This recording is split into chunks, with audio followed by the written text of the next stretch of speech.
tidak mengikut atau kitab suci tertentu, tetapi menjadi agama utama Jepang dan tetap hidup berdampingan dengan agama-agama lain. Kemudian agama Kristen abad pertama Masehi. Agama Kristen muncul dari tradisi Yahudi di abad pertama Masehi. Ajaran ini berpusat pada kehidupan dan ajaran Yesus Kristus yang diyakini sebagai Mesias dan anak Allah oleh para pengikutnya. Agama Kristen menyebar ke berbagai penjuru kekaisaran Romawi dan akhirnya menjadi agama resmi Kaisar Romawi pada abad keempat Masehi. Kitab suci agama Kristen adalah Alkitab yang terdiri dari Perjanjian Lama dan Perjanjian Baru. Agama Kristen berkembang menjadi berbagai aliran termasuk Katolik, Ortodok, Protestan, masing-masing dengan ajaran dan praktik yang khas. Kemudian agama Islam abad ke-7 Masehi. Agama Islam muncul di Jazirah Arab pada abad ke-7 Masehi melalui Nabi Muhammad SAW sebagai nabi terakhir umat Islam. Ajaran Islam terdapat dalam kitab suci Al-Quran dan Hadis. Islam menyebar dengan cepat melalui Jazirah Arab, Asia Tengah, Afrika Utara, dan Eropa melalui penyebaran dakwah. Agama Islam mengajarkan kepercayaan pada satu Tuhan, yaitu Allah Subhanahu wa Ta'ala, dan 5 rukun Islam, yaitu syahadat, salat, puasa, zakat, dan ibadah haji. Selanjutnya presentasi akan dilanjutkan oleh Pak Faib. Silakan Pak Faib. Terima kasih Pak Heri. Mohon izin Pak, mungkin bisa di slide show supaya tampilannya lebih luas.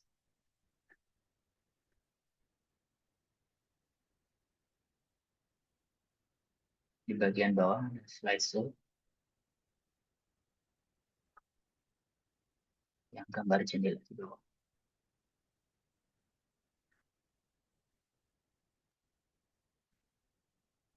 Oke, baik.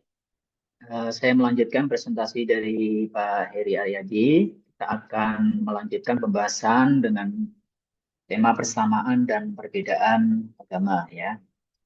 Kalau kita lihat ada beberapa persamaan yang bisa kita highlight dari beberapa ajaran agama. Yang pertama adalah adanya kepercayaan akan kekuatan tertinggi. Kemudian ada ajaran dari kitab suci sebagai panduan moral dan etika dan juga adanya ritual ibadah.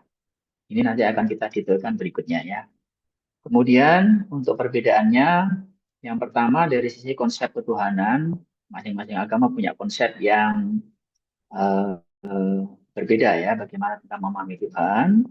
Kemudian yang kedua, pandangan kehidupan setelah kematian dan ajaran tentang keselamatan dan juga praktek-praktek ibadah yang tentu saja masing-masing agama punya tata cara tersendiri. Nah, next, Pak.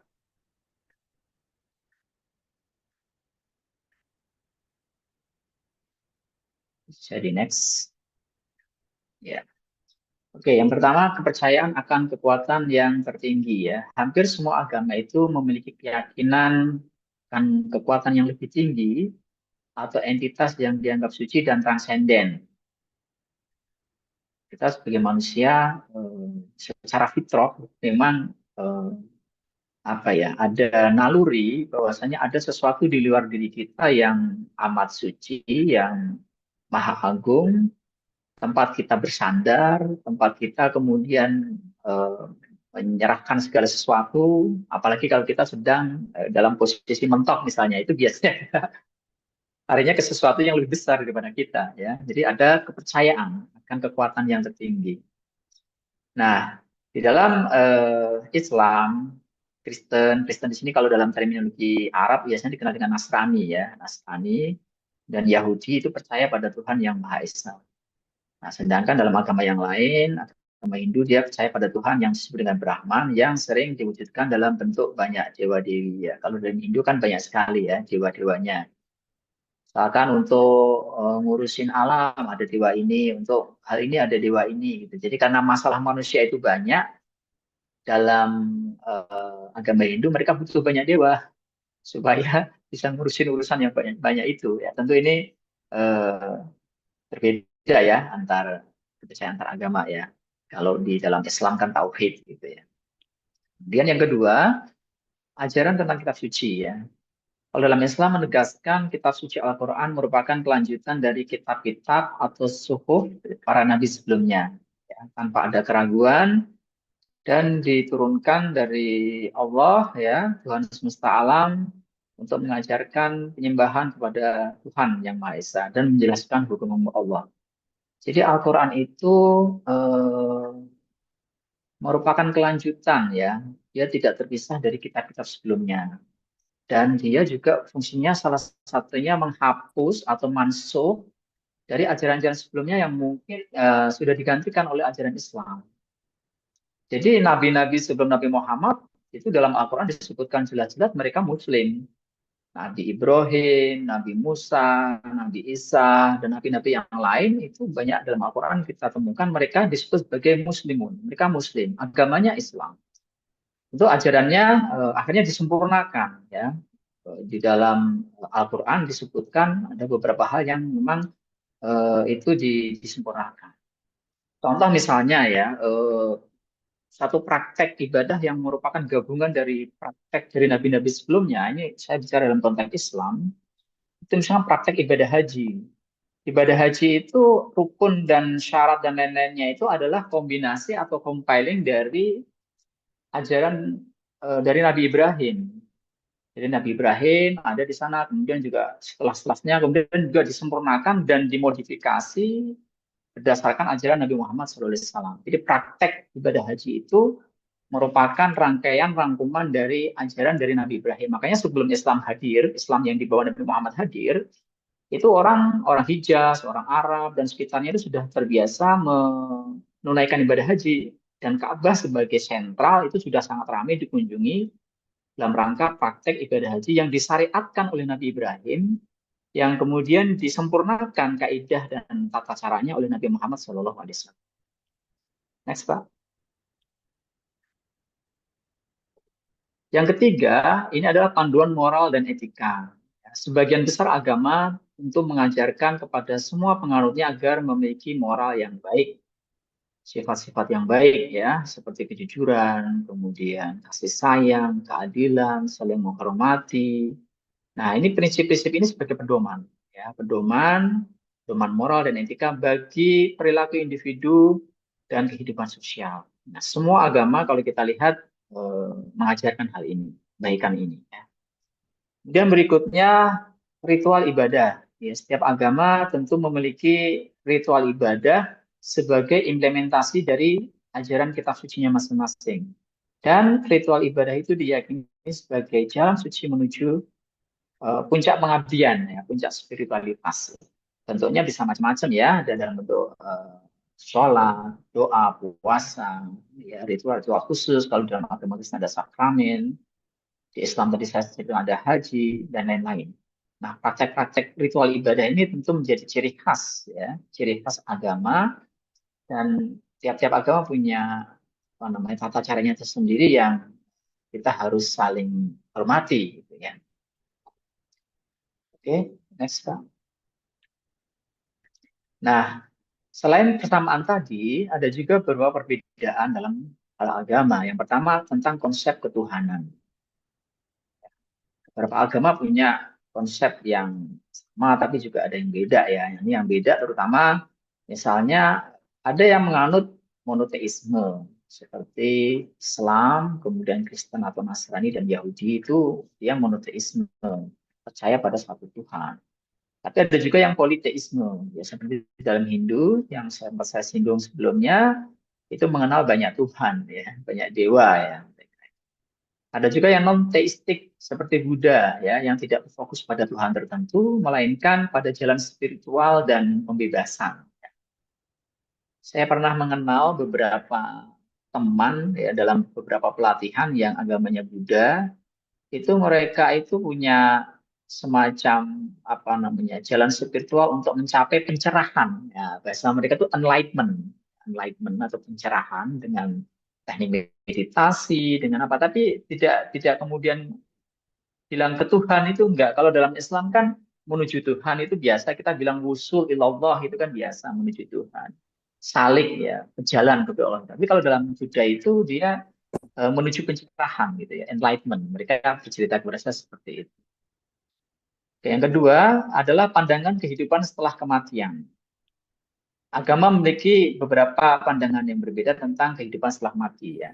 Kalau Islam, Kristen itu percaya pada konsep surga dan neraka.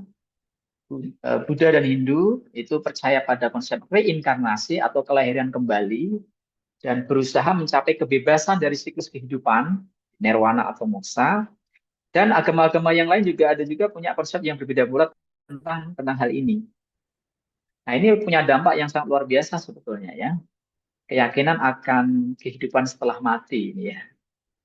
Ya, ada yang bilang cukuplah kematian itu menjadi nasihat terbaiknya. Orang itu kalau udah ingat kematian itu bisa membuat apa ya?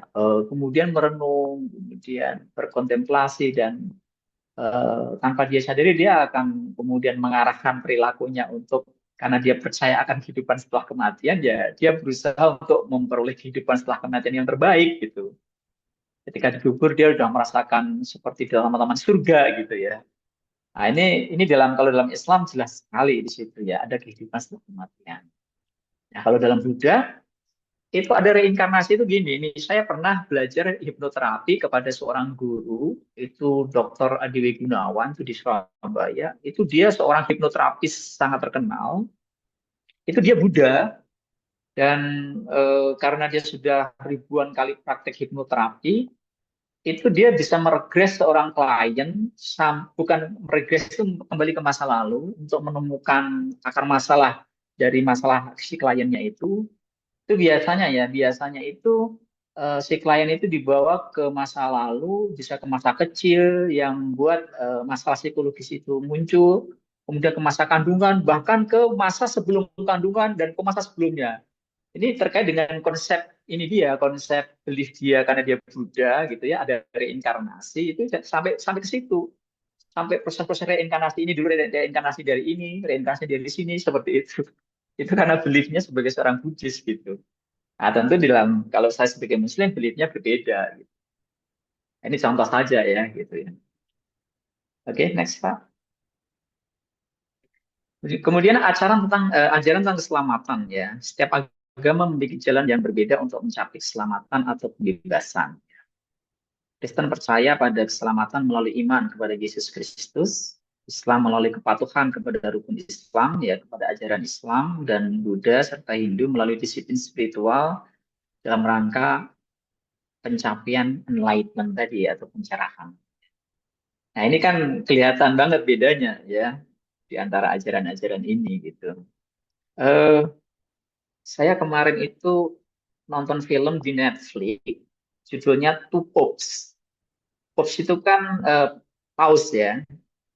Two Popes itu dua paus. Itu kehidupan dua paus di Roma tentang ini kalau Paus Benedictus itu sama Paus Margolio yang dari Argentina itu kehidupan dua paus itu bahkan sampai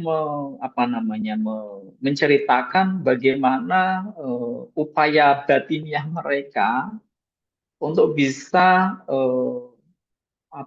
berdamai dengan diri mereka karena walaupun sebagai paus mereka juga punya perasaan-perasaan berdosa gitu ya.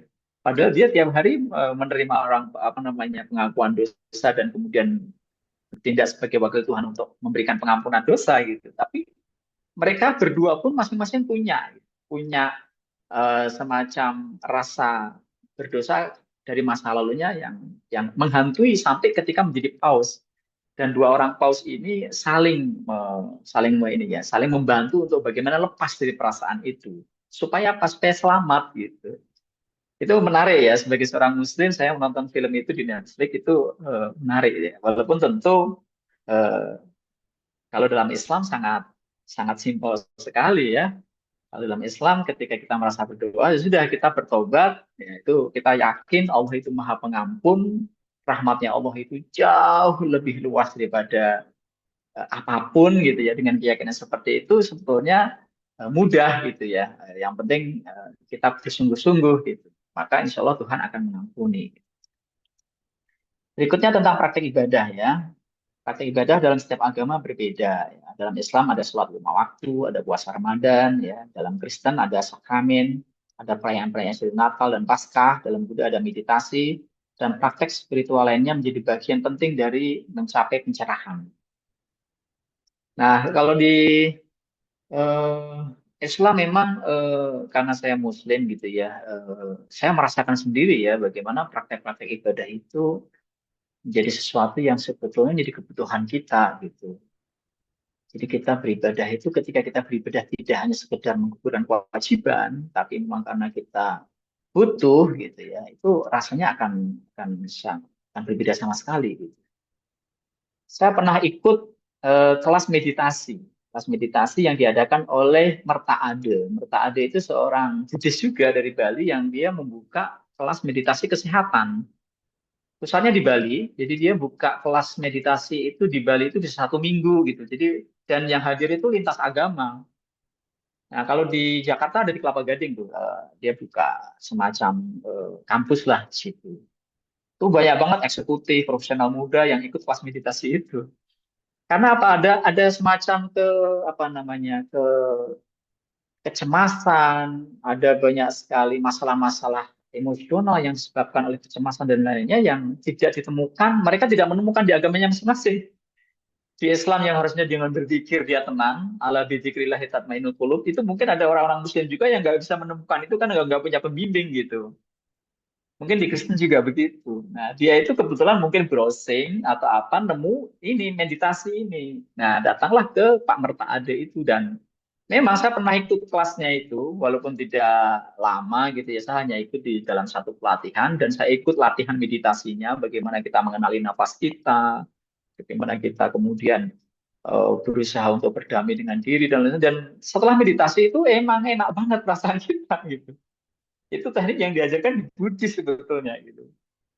Nah, tentu kita harus menjaga sekali ya, menjaga akidah ya. Artinya jangan sampai itu masuk ke wilayah akidah ya. Kalau saya ke situ hanya sekedar teknis bagaimana merilis emosi, teknis mengatur nafas dan itu detail banget teknisnya itu ya. Dan itu memang eh, tidak didapatkan di pesantren atau di apa itu. Mungkin beda lah caranya gitu ya. Ini saya membuka diri terhadap hal seperti itu. Tapi bukan dalam konteks ibadah ya. Tapi dalam konteks, oh ternyata seperti itu. Dan ternyata itu kan bagian dari, bukan bagian ya, mungkin itu salah satu wujud ibadah mereka gitu. Oke, next. Nah, ini ada perbandingan simbol dan praktek agama ya. Kalau Islam itu ada bulan sabit dan bintang itu banyak sekali dipakai ya. Prakteknya 5 rukun Islam, syahadat, saksian, sholat, zakat, puasa, dan haji ya.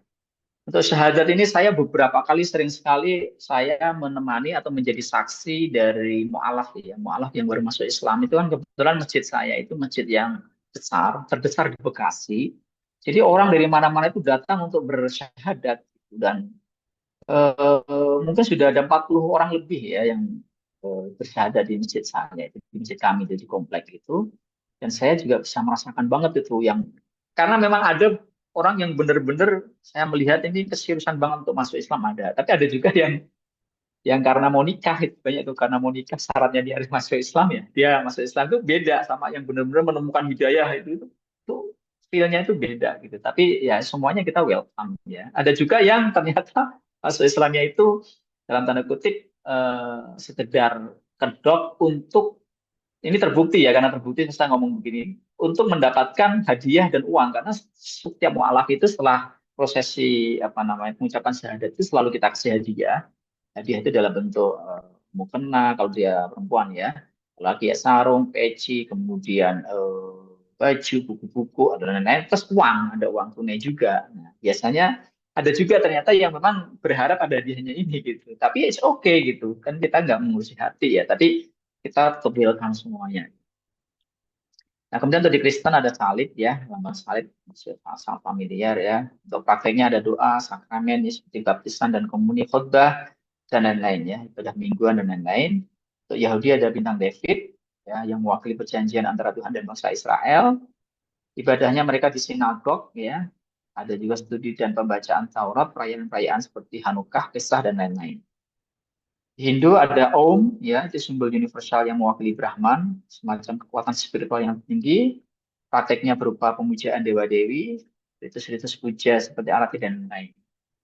Sementara di Buddha ada roda dharma yang mewakili 8 jalan mulia dan siklus kelahiran kematian ke samsara. Ya, prakteknya ada meditasi tadi yang saya sebutkan meditasi ya. Pemujaan Buddha mengikuti 8 jalan mulia mencakup kebijaksanaan dan ya, ini sebagai perbandingan dan wawasan kita. Next, Pak. Saya next.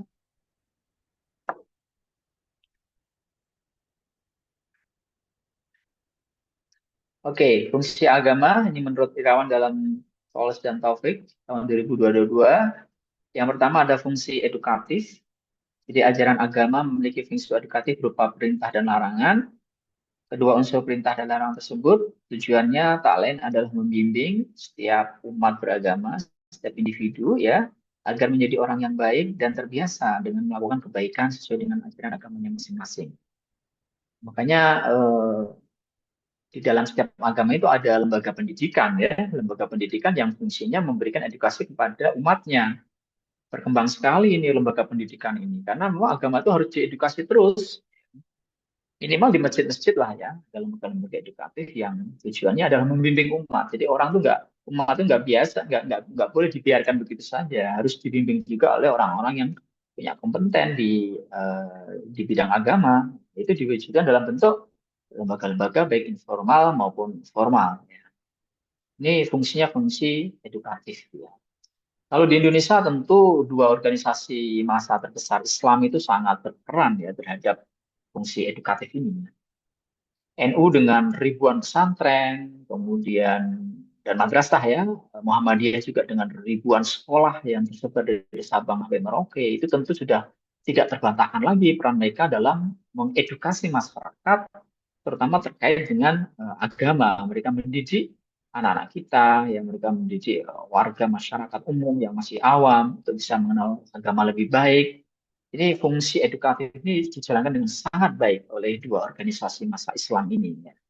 Tentu organisasi atau agama yang lain juga punya fungsi ini dan berjalan ya. Mereka punya, kalau di Kristen mungkin ada sekolah minggu dan lain-lain ya.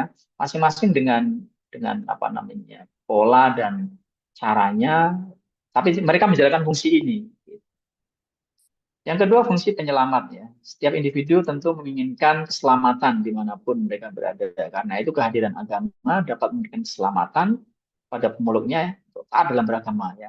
Kalau kita kan tentu visinya bukan hanya dunia ya, tapi dunia dan akhirat ya. Makanya doa kita kan Rabbana atina fid dunya hasanah wa fil akhirati hasanah. Jadi kita mengharap kebaikan di dunia kan, dan juga kebaikan atau keselamatan di akhirat. Visi kita jangka panjang sekali dan agama eh, memberikan apa namanya solusi atau fungsi penyelamat. Next Pak. Berikutnya fungsi kedamaian hati ya. Dalam agama seseorang yang melakukan kesalahan atau berbuat dosa dapat memperoleh kedamaian batin melalui bimbingan agama dengan cara bertaubat atas kesalahan yang pernah dibuat dan berjanji untuk tidak melakukan salah lagi. Ya. Nah ini kita ini kan butuh banget kedamaian hati ya. Dan ini agama memberikan apa namanya wahana atau memberikan sarana untuk itu. Tadi sempat saya singgung ya Allah bidzikrillah tatma'innul qulub, dan ingatlah dengan mengingat Allah akan menenangkan hati. Maka banyak sekali orang-orang yang kemudian menjadikan agama sebagai sandaran terakhir. Orang kalau sudah mentok biasanya larinya ke agama. Itu saya tuh ngamatin karena saya pengurus masjid ya. Itu ada orang-orang yang memang ada polanya gitu. Orang-orang yang biasanya lagi banyak sekali masalah, lagi ini itu sering ke masjid. Tapi ketika mereka sudah ringan, hilang lagi. Tapi suatu saat akan datang lagi gitu. Ya, itulah salah satu fungsi agama, memberikan kedamaian batin. Itu bagus sekali kalau orang ketika lagi gelisah, lagi bermasalah, larinya ke masjid, itu luar biasa. Ya Alhamdulillah gitu daripada larinya ke diskotik atau ke yang lain gitu ya. Artinya agama memainkan fungsinya dengan baik ya untuk bisa mendatangkan kedamaian. Tapi memang ada ilmu-ilmu khusus yang bisa ditekuni dalam rangka menata hati atau menjaga kedamaian hati. Tentu tiap-tiap agama juga punya jalurnya masing-masing ya. Dalam agama sendiri, dalam Islam misalkan ada tasawuf di sana, ada kajian tentang tazkiyatun nafs dan lain-lain yang itu bisa benar-benar melatih orang untuk sampai pada kedamaian hati ini. Karena kadang-kadang orang itu butuh murabi gitu ya, butuh butuh ustadz, butuh bimbingan, butuh kiai yang dia itu bisa mudah itu sampai pada titik kedamaian hati. Karena hati ini kan berbolak-balik, cepat banget berubahnya. Sampai kita di akhir sholat itu, setelah sholat tahiyat akhir, diminta untuk salah satunya berdoa, ya muqallibal qulub, tsabit qalbi ala dinik. Wahai zat yang membolak-balikkan hati, tsabit qalbi ala dinik, tetapkan hatiku kepada agamamu. Kenapa? Karena memang hati ini sesuatu yang sangat mudah berubah. Gitu. Dalam hadis Adi Arba'in Nawawi itu disebutkan, ada orang yang paginya itu iman, sorenya kafir. Ada yang orang sorenya itu iman, paginya kafir. Ada seperti itu. Jadi memang ya kita harus berdoa. Dan apa namanya, karena kita itu tidak bisa sepenuhnya mengendalikan hati kita, maka kita berdoa kepada Allah, Zat yang maha membolak-balikkan hati ini. Berikutnya sebagai fungsi kontroversial ya. Seorang yang beragama meyakini bahwa agama sebagai norma yang mengikat sehingga mempunyai fungsi pengawasan terhadap para penganutnya. Ya, agama kan ngingetin kan. Setiap khutbah Jumat itu kan isinya ngingetin tuh ya. Ingat untuk kembali kepada ketakwaan ya kan, untuk menjauhi larangan. Ini kan kontroversial. Bayangin setiap khutbah Jumat itu disampaikan setiap minggu loh, diingetin tuh yang Jumatan itu kan salah satu fungsi kontroversial.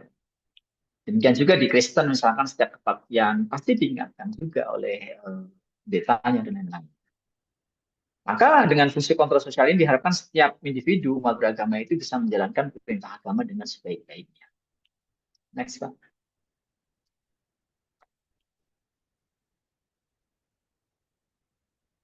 Silahkan next, Pak Edi. Sudah, Pak. Belum kelihatan di saya? Masih sama? Oh, sudah. Oke. Maaf. Berikutnya ya, fungsi solidaritas ya. Agama sangat berperan dalam hal memupuk persaudaraan ya, karena dalam agama diperintahkan kepada para penganutnya untuk saling mencintai ya. Karena dengan adanya rasa cinta ini akan tumbuh persaudaraan tolong menolong ya. Baik antar sesama pemeluk agama maupun dengan pemeluk agama lain ya. Jadi ajaran tentang bagaimana saling mencintai ini luar biasa ya. Jadi urutannya kalau dalam Islam itu kan ada yang pertama lita'arofu dulu. Lita'arofu untuk bisa saling mengenal. Kalau sudah saling mengenal biasanya kemudian tafahum. Tafahum itu bisa saling memahami. Nah, ujung-ujungnya setelah tafahum ada ta'awun. Ta'awun itu saling menolong, saling tolong menolong. Dan ini dalam konteks antar umat beragama, bukan hanya sesama Islam saja. Gitu. Ini, jadi solidaritas itu bisa terbangun dengan baik kalau tiap-tiap umat beragama itu menjalankan apa namanya fungsi solidaritas ini. Kemudian ada fungsi transformatif ya. Agama memiliki fungsi transformatif, mendorong para pengikut itu belajar, berkembang ke arah yang lebih baik. Ya, karena dalam ajaran agama kita diminta untuk agar hari ini lebih baik daripada hari kemarin. Ya, dan menjadi manusia yang selalu berusaha agar ada perubahan peningkatan kehidupan yang lebih baik. Dalam hadis disebutkan kalau kita masih sama dengan hari kemarin, kita termasuk orang-orang yang rugi. Gitu. Nah, ini kan sebuah dorongan yang sangat luar biasa agar kita senantiasa beramal soleh ya, dalam konteks amal soleh itu bertransformasi untuk menjadi pribadi yang lebih baik dalam kehidupan, dalam banyak aspek. Next.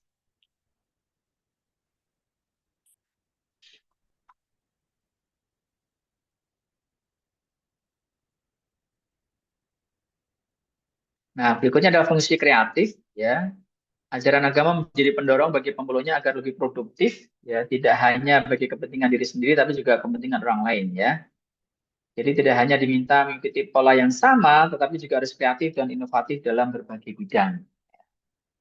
Ya, kita diminta untuk berkreasi, kita berinovasi. Ya, itu kalau kita lihat ya apa namanya ajaran agama itu bisa menginspirasi kita untuk apa namanya bisa menjadi lebih kreatif dalam kehidupan diri kita. Dan tentu ini butuh butuh apa namanya pengertian yang lebih lanjut ya. Dalam hal apa kita bisa berkreasi? Karena ada petunjuk-petunjuk atau dalam kaidah dalam agama misalkan untuk hal yang sifatnya mahdoh yang sudah ditetapkan secara mahdoh oleh agama seperti misalkan tata cara sholat dan lain rukunnya dan lain itu kan sudah mahdoh ya, tentu itu bukan bidang atau lahan untuk kita berkreasi ya, tapi dalam hal-hal yang tidak di apa namanya ditetapkan secara mahdoh itu kita dikasih ruang untuk beristihad. Nah dalam konteks Islam itu istilahnya ijtihad. Ijtihad itu dicontohkan banget itu oleh Nabi dan para sahabat ya. Para sahabat itu sudah, pertama sahabat Umar bin Khattab, khalifah yang kedua itu dia terkenal dengan bapak ijtihad itu ya, karena dia banyak sekali beristihad tentang praktek-praktek yang sangat inovatif dan kreatif sehingga membuat Islam itu kemudian menjadi rahmatan lil alamin. Kemudian fungsi sublimatif ya, agama tidak hanya mengajarkan kehidupan akhirat saja, tetapi juga mengajarkan kehidupan duniawi. Ya, kita diminta untuk menyeimbangkan antara aspek duniawi dan ukhrawi. Ini penting sekali karena kita hidup di dunia, ya, ini menjadi jembatan kita untuk bisa sampai di akhirat nanti, maka ya kesempatan kita ya di dunia ini gitu. Jadi kita tidak boleh abai dengan hal-hal yang ada di dunia ini. Kita harus sangat apa namanya ikut berperan dan ikut menikmati gitu ya, menikmati rahmat Allah, menikmati usia ini gitu ya. Jadi ada satu kelebihan yang kita miliki yang itu benar-benar kita miliki dibanding orang-orang yang sudah meninggal. Kalau kita pergi ke makam misal, ke kuburan, maka dalam hadis disebutkan dipastikan mereka yang sudah di dalam kubur itu mereka punya satu keinginan sebetulnya, yaitu keinginan untuk hidup kembali dan berbuat baik gitu. Yang keinginan itu tidak mungkin mereka dapatkan karena mereka sudah ada di alam yang lain. Nah, sementara kita yang hidup ya, yang berziarah itu ya, itu kita masih hidup gitu. Jadi kita punya satu kelebihan yang sangat luar biasa. Kita masih dikasih usia, kita masih dikasih kesempatan untuk bisa menikmati kehidupan ini yang tidak dinikmati oleh mereka yang sudah meninggal. So ya kita manfaatkan seperti itu ya. Fungsi sublimatif ya. Oke, next. Ini ada beberapa tipe orang dalam beragama ya. Ini saya ambil dari buku Six Ways of Being Religious dari Dale Cannon. Yang pertama ada tipe tipe yang orangnya itu secret rite, yang sukanya itu yang ritual ibadah, ya sukanya sholat, sukanya yang misalnya serba ritual-ritual saja yang mahdoh-mahdoh itu. Ini hanya untuk membedakan fokus ya. Jadi kalau yang tipe secret rite ini adalah yang fokusnya itu adalah menjalani ritual, puasa, berdoa dan lain-lain. Yang kedua itu right action. Ya, fokusnya itu adalah bagaimana berbuat baik kepada sesama. Nah, ini dalam konteksnya adalah akhlak. Yang pertama tadi konteksnya adalah ibadah-ibadah yang sifatnya makdoh. Yang kedua ini akhlak. Yang ketiga ada tipe devotion. Nah, ini perasaan mendalam kepada Tuhan. Yang ini pokoknya fokusnya yang penting ikhlas, pasrah, bersandar kepada Tuhan. Yang keempat itu shamanic mediation. Ini bagaimana fokusnya itu berinteraksi dengan figur religius. Jadi suka banget pada tokoh-tokoh agama tertentu. Jadi apa ya? Kalau ada ustadz yang sangat terkenal tuh dia pokoknya sukanya fokus pada itu gitu. Kan sekarang kan ini banget ya, ada ya. Ada orang-orang yang seperti ini gitu. Contoh misalnya ya, di tempat saya itu suka ada di masjid saya itu dipakai buat kajian muslimah yang mengisi itu Halimah Al-Aidrus. Ya, Ustazah Halimah Al-Aidrus itu. Kubabah Halimah Al-Aidrus. Itu kan lagi naik daun itu. Kalau datang itu kan jamaahnya bisa dari mana-mana. Itu pengajian jam 10 pagi dimulai beliau tampil. Itu subuh itu sudah datang jamaah itu. Dari mana-mana lagi itu. Itu ibu-ibu ya, ini kita ngomong konteksnya ibu-ibu gitu. Itu sampai segitunya gitu. Nah, ini mungkin kategorinya tipe-tipe beragamanya mungkin salah satunya yang sama nih mediation. Sedemikian ngefansnya pada tokoh religius gitu. Ada yang seperti itu. Yang kedua mystical quest ya. Ini pengalaman mistik berhubungan langsung dengan Tuhan. Ya, ini bagaimana ada orang yang fokusnya itu mencari pengalaman-pengalaman spiritual yang ya ini banyak orang-orang tasawuf biasanya di sini nih. Kemudian juga tipe reason inquiry. Reason inquiry itu proses pencarian dengan daya pikir, dengan maunya segala sesuatu di dalam agama itu ya maunya ya bisa didialektikan, bisa di apa namanya dirasionalkan, ya. Sehingga dia suka banget diskusi, kajian dan lain-lain. Nah, mungkin di antara kelima tipe ini, keenam tipe ini, yang kalau kita kaitkan dengan filsafat ya, itu mungkin tipe keenam ya, yang lebih mudah ditarik gitu ke ranah filsafat. Karena orang-orang yang reason inquiry ini tentu orang yang mencari kebenaran terus-menerus. Dia pengennya itu terjawab semua pertanyaan dia tentang agama dan seterusnya. Nah, itu dia akan sangat terbantu dengan ilmu filsafat, dengan filsafat, sehingga dia bisa menemukan kebenaran dari waktu ke waktu. Ini prediksi saya nih. Nah, nanti silahkan teman-teman mungkin lihat mana kecenderungannya yang mana di antara keenam tipe tipe orang dalam beragama menurut Bill Cannon ini, yang fokusnya di mana. Tentu ini bukan untuk membeda-bedakan ya, tapi ini kan hanya mencari fokusnya aja, orang itu cenderung kemana. Bisa juga orang cenderungnya ke nggak cuma satu satu satu tipe, tapi bisa dua tipe, bisa tiga tipe, bisa saja, nggak ada masalah.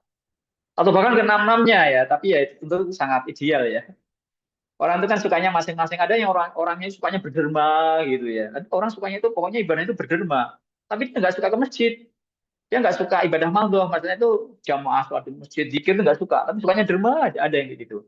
Ada orangnya pelit banget. Tapi dia ibadahnya rajin, sholatnya oke banget. Kalau zikir, wah minta ampun. Tapi pelit, nggak suka derma. Ada yang seperti itu. Jadi orang-orang punya sukanya masing-masing gitu ya. Oke, next. Silahkan next, Pak Eri. Nah, bagaimana kita kaitkan agama dengan filsafat ini? Nah, dalam konteks ini, maka kita perlu memahami beberapa konteks kaitan dengan filsafat ya.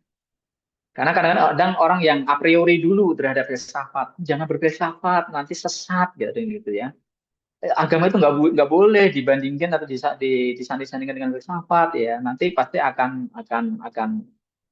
ada benturan yang tidak baik dan seterusnya. Ada tuh pendapat-pendapat seperti itu. Maka saya ingin mengemukakan tiga konteks di sini ya.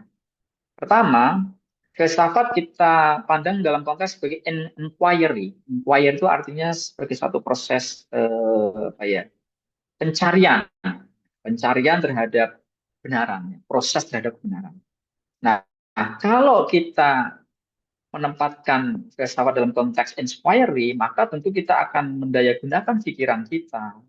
Kita akan berusaha terus mencari kebenaran dan kita akan mencari sesuatu yang lebih apa namanya lebih valid dan seterusnya dalam hal ajaran agama pun kita akan seperti itu, kita akan kritis dan lain sebagainya. Maka dalam konteks ini semua orang sebetulnya berfilsafat, sadar atau tidak. Kenapa? Karena semua orang pasti berpikir kan, kita manusia pasti berpikir. Nah, ketika kita berpikir mencari yang lebih baik, mencari kebenaran yang lebih valid dan seterusnya, itu kan itu sebetulnya kita sudah berfilsafat dalam konteks filsafat sebagai inquiry gitu. Yang berikutnya a set of mind atau belief ya. Nah, set of mind beliefnya adalah filosofi hidup yang diyakini. Tentu setiap orang itu punya set of belief atau set of mind yang berbeda-beda. Kita boleh tidak setuju dengan set of mind orang lain. Kita tidak boleh memaksakan itu. Nah, biasanya yang tidak suka filsafat ya akan apa namanya ya akan diarahkan gitu, ya ke arah sini gitu. Jadi, sebagai set of mind, set of belief, filosofi yang diyakini, nah tentu yang penting ini kita harus apa namanya eh, memahami filosofi hidup kita dan kita juga menghargai filosofi hidup orang lain. Yang ketiga, sebagai an akademik disiplin.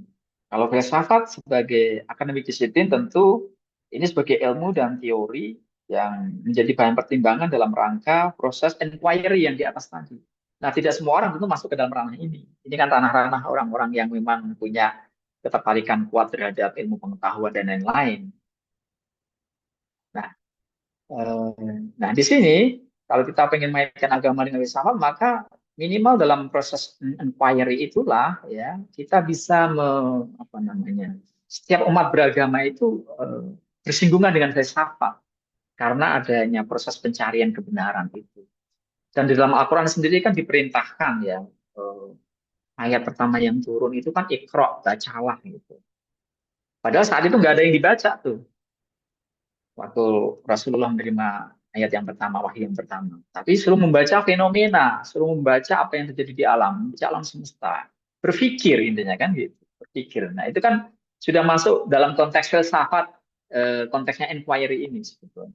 Jadi bisa kita kaitkan dalam konteks itu. Oke, next.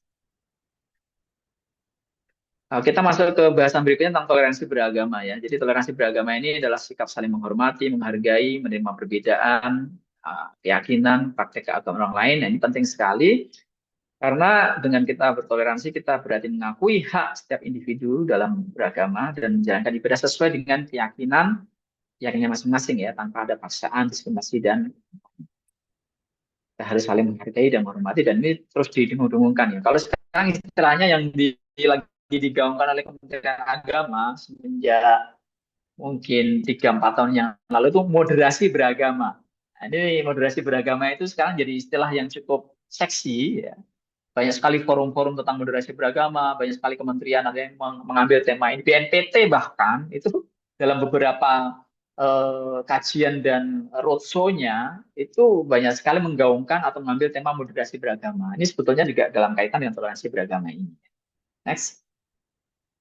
Agak cepat nih kayaknya dah. Oke, ini penting sekali toleransi beragama. Yang pertama menciptakan perdamaian dan stabilitas sosial.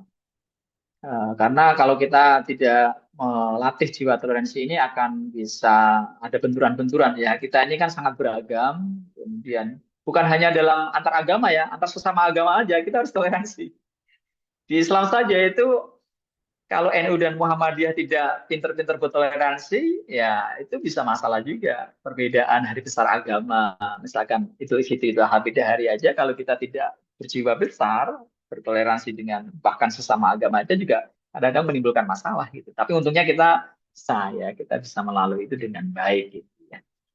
Kemudian juga mendorong persatuan dan kesatuan ya. Karena toleransi ini memungkinkan masyarakat untuk hidup berdampingan dan damai. Ada kepentingan yang jauh lebih besar daripada sekedar berbeda, yaitu tentang persatuan dan kesatuan. Next. Menghormati hak asasi manusia, ini bagian dari itu. Setiap orang harus punya hak kan untuk memilih dan menjalankan agamanya dan itu harus kita hormati karena itu hak asasi manusia. Ya. Kemudian juga mendorong perkembangan moral dan etika. Ya. Dengan mempraktikkan toleransi, tentu masyarakat belajar untuk menghargai nilai-nilai universal. Ya, ini kan seperti saling menghormati, kasih sayang, pengertian, ini kan nilai-nilai universal yang dianut oleh semua agama. Next. Kemudian memperkaya wawasan dan pemahaman antar agama. Makanya ini perlunya dialog nih, dialog antar umat beragama yang sering sekali diadakan juga ya sebetulnya ya di tingkat pusat terutama oleh Majelis Ulama Indonesia, oleh Kementerian Agama. Ini di Istiqlal itu sering ya, saya lihat acara dialog antar umat beragama. Tujuannya bagus ya, supaya bisa saling belajar dan memahami antara satu agama dengan agama yang lain.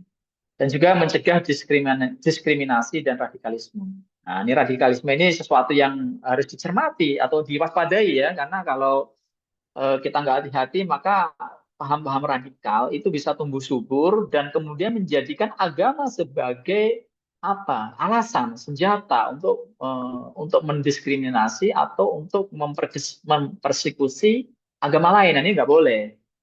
Ini makanya diwanti-wanti pemerintah sangat sangat apa ya sangat care sangat concern dengan hal ini. Radikalisme itu sedemikian apa mudah mudah beredar ya dalam masyarakat kita sehingga kita juga harus waspada agar paham radikal itu radikal dalam konteks yang merusak ya itu tidak berkembang. Oke, next. Oke, intinya agama ya ini kesimpulannya ada seperangkat nilai dan kaidah yang mengatur hubungan kita sebagai manusia dengan Tuhan ya. Agama punya peran yang sangat penting dalam kehidupan manusia, yaitu mengatur sendi-sendi kehidupan manusia, mengarahkan manusia kepada kebaikan bersama, menuntun manusia kembali kepada hakikat kemanusiaan, dan juga meningkatkan kualitas hidup manusia. Memahami agama, fungsi dan peranannya dalam masyarakat dapat membantu kita untuk meningkatkan rasa penghargaan, untuk menghargai keberagaman dan juga meningkatkan toleransi antar umat beragama. Next, Pak. Next.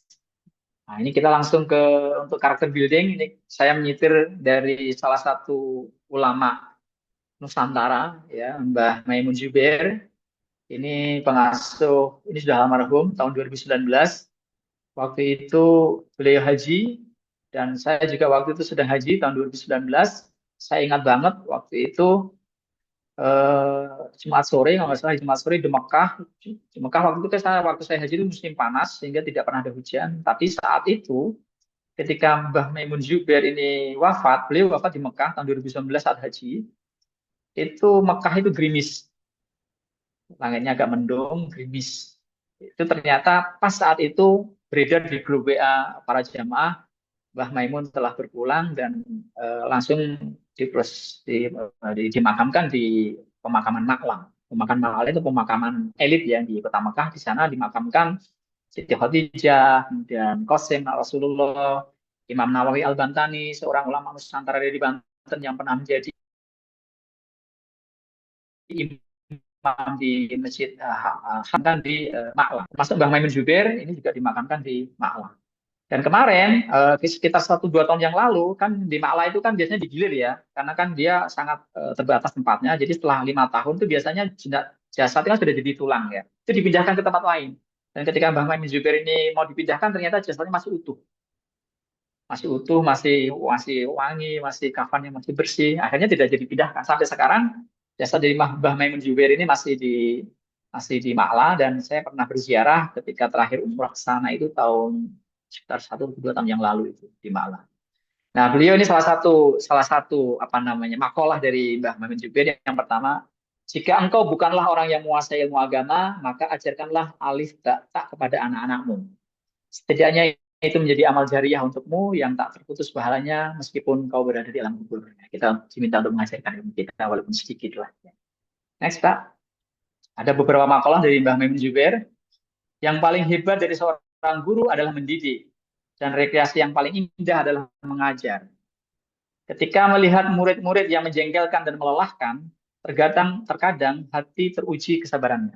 Namun hadirkanlah gambaran bahwa di antara satu dari mereka kelak akan menarik tangan kita menuju surga. Ini untuk apa ya, menguatkan hati para pendidik ya, karena memang kita sebagai pendidik ini, kebanyakan kita pendidik itu memang kadang-kadang kita dalam posisi mungkin jenuh atau apa yang melihat mungkin mahasiswa kita atau murid kita itu kadang-kadang juga menjengkelkan ya. Tapi dengan melihat makalah ini maka kita bisa optimis lagi. Bahkan Jubir ini kan salah satu gurunya Gus Baha ya. Jadi Gus Baha itu murid kesayangannya Mbah Mimun Zubair. Jadi sekarang ilmunya Mbah Mimun Zubair itu banyak sekali diteruskan ke masyarakat melalui Gus Baha dalam banyak sekali platform di media sosial ya. Saya termasuk yang menikmati juga sih ilmu-ilmu dari Mbah Maimun melalui kesbahan. Next. Nah, ini yang terakhir ini makalah dari Mbah Maimun juga nih ya. Jadi guru itu tidak usah punya niat bikin orang pintar. Nanti kamu hanya marah-marah ketika melihat muridmu tidak pintar. Ikhlasnya jadi hilang. Yang penting niat menyampaikan ilmu dan mendidik yang baik. Masalah muridmu kelak jadi pintar atau tidak, serahkan saja pada Allah. Jadi doakan saja terus menerus agar muridnya mendapatkan hidayah. Ini luar biasa ya, sangat menyejukkan lah ya. Makalah dari Mbah Min juga, semoga kita bisa meneladani beliau ya. Tahun Fatih.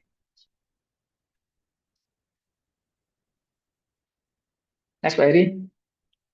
Nah, ini contoh implementasi dari apa yang disampaikan Mbah Mim Zubair untuk mengajarkan walaupun hanya satu ayat. Ini saya di rumah sama istri ini tiap hari Rabu sore dan Sabtu pagi 2 kali seminggu kita buka TPA di rumah. Jadi siswanya adalah anak-anak satu kompleks, satu klaster. Jadi mereka alhamdulillah istiqomah ini sudah berjalan kurang lebih 1 tahun. Mereka mengaji di rumah. Selain ngaji, mereka juga belajar tata cara wudhu, sholat, ya, kemudian kita ajarin akhlak, ya, berdoa dan lain-lain. Ini dalam rangka penanaman karakter, ya, atau karakter building kita. Dan ini tentu free ya. Ini buat para pelanggan saja. Kita nggak buka dari luar karena kita ingin anak-anak di klaster kita itu apa namanya ada yang membina gitu, karena kalau mau ke masjid jauh banget masjid kita ya, masjidnya itu di luar klaster dan jaraknya cukup jauh, sehingga kita inisiatif buka itu di ruang tamu kita, di ruang keluarga kita gitu, di rumah. Next, Pak. Nah, ini kalau biasanya dalam pentas 17-an itu kan adanya nari, adanya yang lain-lain gitu ya. Apa namanya? Ini kemarin anak-anak tampil tuh yang ngaji di rumah tuh. Jadi mereka apa bacaan surat-surat pendek, doa-doa ya. Kemudian juga mereka menampilkan satu apa namanya? Persembahan lah buat ayah ibu. Ini bagus banget. Cukup mewarnai lah di peringatan 17-an kemarin gitu ya. Next. Satu lagi. Nah, ini contoh keberagaman juga, melatih mereka hidup dalam keberagaman. Ini eh, ini kan ada yang nari-nari ya, yang di foto ini ya. Ini kan teman-teman yang Chinese, ini mereka ada pentas nari ya kan. Kemudian ada juga yang pentas tari adat. Nah, ini anak-anak yang ngaji di tempat saya itu mereka ngaji dan yang lainnya. Tapi mereka tuh bergaul dengan sangat bagus. Mereka bisa saling menerima, bisa saling memahami perbedaan, saling menghargai dan semarak sekali gitu, dan itu kita wujudkan dalam event 17-an kemarin gitu, dan menurut saya ini sangat positif dalam rangka pembinaan karakter anak-anak di masa usia mereka lewat praktek langsung seperti ini. Oke, terima kasih. Saya pikir ini yang bisa kami sampaikan dari saya dan Pak Heri. Saya serahkan kepada moderator. Kembali ada pertanyaan. Terima kasih. Assalamualaikum warahmatullahi wabarakatuh. Waalaikumsalam warahmatullahi wabarakatuh. Bapak Ibu, ada yang ingin ditanyakan untuk pematerian hari ini? Mas Rido ya? Silakan kepada Pak Rido. Ya, baik, terima kasih Mbak Fisma selaku moderator. Izin Prof, izin Pak Paib. Ya, Silakan itu. Pak. Ya, tadi mungkin sudah dijelaskan ya bagaimana filsafat itu berkaitan dengan agama. Cuman saya mau diringkas mungkin ya atau diulang karena tadi kayaknya nggak tahu kecepatan apa sinyal saya tadi ya. Saya ingin tahu bagaimana filsafat dan agama bisa bertaut atau terkait, itu aja sih Pak. Oke, baik. Oke, Selanjutnya kita tampung dulu ya Pak Faif, Pak Heri ya. siap, siap. Selanjutnya Mbak Duha. Iya, Ibu, saya mau menanyakan ke kelompok pemateri terkait tadi kan sudah dibahas juga sebenarnya tentang kisah Islam ya. Cuman sebenarnya bagaimana sih kisah Islam itu bisa masuk ke daratan Eropa? Mungkin pemateri bisa lebih menjelaskan kembali. Oke. Sementara, oh ya, satu lagi Pak Heri Nuranto, silakan Pak.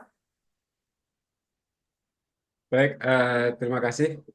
Assalamualaikum warahmatullahi wabarakatuh. Waalaikumsalam warahmatullahi.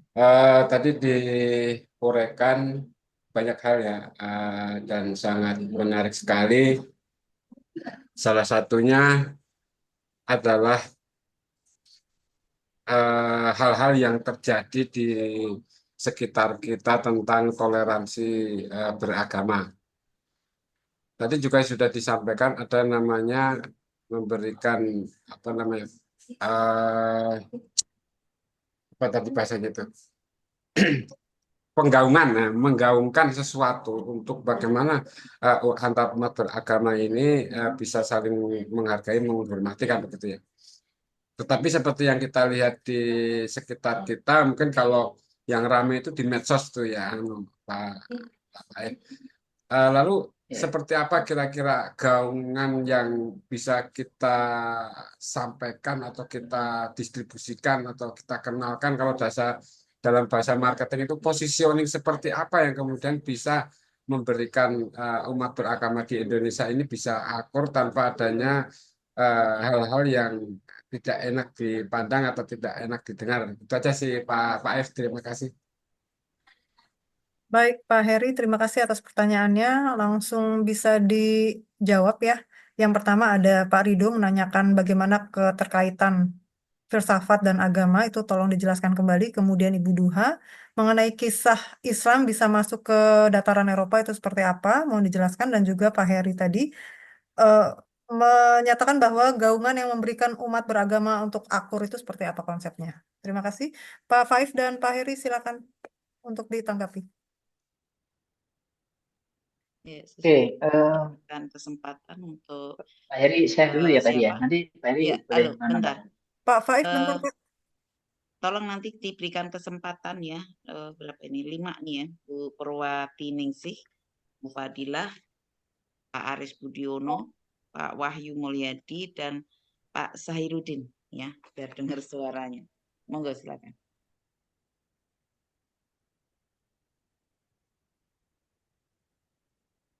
Ya, oke Prof. Ya. Oke, terima kasih ya Mas Rido.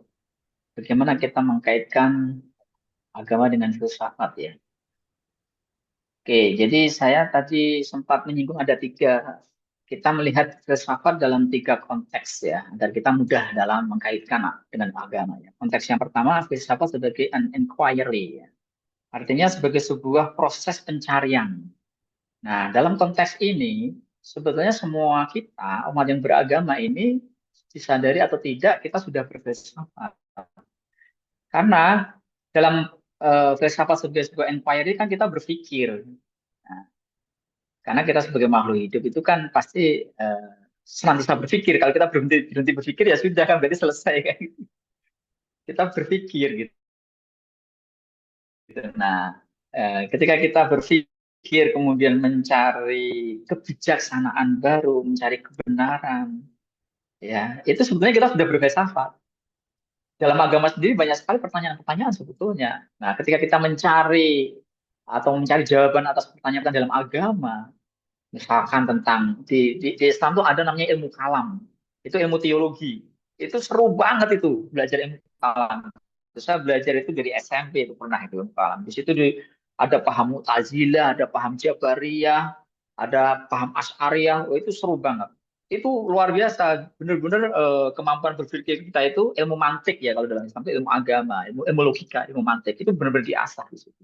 Nah, itu udah filsafat banget sebetulnya, sangat terkait dengan filsafat banget. Bagaimana kita berusaha untuk mencari root atau akar dari sebuah pemahaman. Nah, ini dalam konteks inquiry ya. Nah, kemudian dalam konteks set of mind tadi ya atau set of belief, ini adalah filosofi hidup yang diyakini ya tentu tiap-tiap orang punya set of mind atau set of belief yang berbeda-beda dan kita tidak bisa memaksakan itu. Ada orang yang punya set of mind atau set of belief nggak suka pokoknya yang berbau filsafat. It's okay, nggak ada masalah. Nah orang-orang yang nggak suka mencampur adukan filsafat dengan agama ya diarahkan ke sini aja atau silahkan berarti dia dalam konteks ini oke nggak masalah. Tapi sebetulnya dalam proses inquiry tadi dia tanpa disadari dia pasti ada bau filsafatnya itu. Kemudian terakhir akademik disiplin. Nah, tentu ini hanya kajian orang-orang tertentu yang punya kapasitas, punya resources, ya, punya kemampuan untuk bisa mempelajari agama dan filsafat dalam konteks yang lebih intens karena sebagai sebuah disiplin ilmu yang dipelajari ya di dalam bahkan menjadi sebuah jurusan kan ada jurusan akidah filsafat. Itu ada tuh di UIN tuh akidah filsafat. Sampai S3 itu bahkan. Itu kan secara akademik disiplin benar-benar mengkaitkan bagaimana agama dengan filsafat. Akidah filsafat itu. Tapi tentu tidak semua orang harus seperti itu. Itu hanya untuk orang-orang yang ingin mendalami banget. Ada satu orang yang menurut saya sangat pintar banget mengkaitkan agama dengan filsafat. Dia dosen filsafat dari UIN, Sunan Kalijaga di Jogja. Namanya Dr. Fahrudin Faiz. Dia terkenal dengan ngaji filsafat. Itu saya banyak sekali mendapatkan pencerahan dari beliau lewat kajiannya yang rutin diadakan di MJS, Masjid Jenderal Sudirman di Kolombo di Jogja. Dia rutin tuh ngaji filsafat itu pinter banget mengaitkan antara agama dengan filsafat dan saya menemukan banyak pencerahan bagaimana filsafat itu bermakna dan ikut berkontribusi di dalam pemahaman agama justru gitu. Imam Ghazali itu juga belajar filsafat itu setelah apa? Setelah dia belajar banyak hal, kemudian menjadi pimpinan dari Universitas Nizamiyah di Baghdad. Dia hidup di zaman Kekaisaran Abbasiyah, yaitu zaman kejayaan keilmuan Islam itu Imam Ghazali itu. Dia belajar filsafat juga akhirnya. Selama 3 tahun secara otodidak dia belajar penuh dari buku-bukunya Ibnu Sina, Al-Farabi dan seterusnya. Itu luar biasa. Ya. Akhirnya dia belajar filsafat dan dia dari belajar filsafat itu kan akhirnya dia kemudian di ujung-ujungnya dia memilih untuk uzlah. Dia mundurkan diri sebagai rektor di Universitas Indonesia dan akhirnya melahirkan karya yang sangat luar biasa, Ihya Ulumuddin itu.